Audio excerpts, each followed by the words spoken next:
Hello, আসসালামু আলাইকুম। অনেকদিন পর নিজের ভয়েসে চলে আসলাম ভিডিও নিয়ে।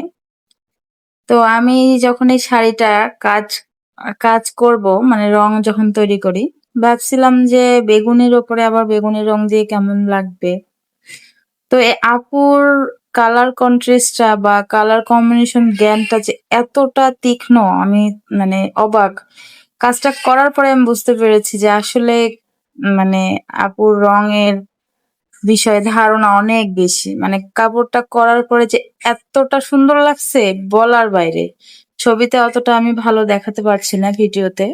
সামনাসামনি অনেক ভালো লাগছে আমার অনেক।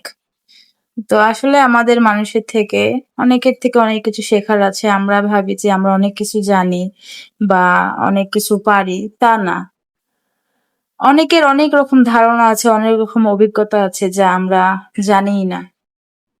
আসলে কাপড়টা করতে গিয়ে আমি বুঝতে পারছি যে আমরা রং নিয়ে যতই কাজ করি মানে আমাদের কাস্টমার আমাদের ক্লায়েন্টের আমাদের চেয়েও ধারণা অনেক বেশি। তো কাপড়টার কাজ কেমন লাগছে আপনারা দেখে জানাবেন। আপনাদের সুন্দর সুন্দর কমেন্ট আমাদেরকে আরো আগ্রহ বাড়িয়ে দেয় কাজের। এটা আমার ২য় বার রিপিট কাস্টমারের কাজ। আপুটা অনেক ভালো। মানে আপুর কাজটা করতে ব্যক্তিগতভাবে আমার অনেক ভালো লাগে। আর আমি এই ধরনের কাজ অনেকদিন থেকেই করতে চাচ্ছিলাম।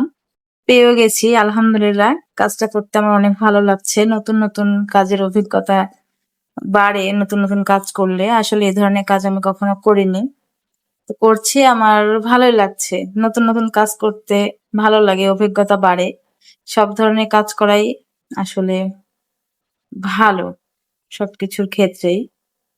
তো কাজটা কেমন হয়েছে সবাই জানাবেন এবং ভালো থাকবেন। আসসালামু আলাইকুম।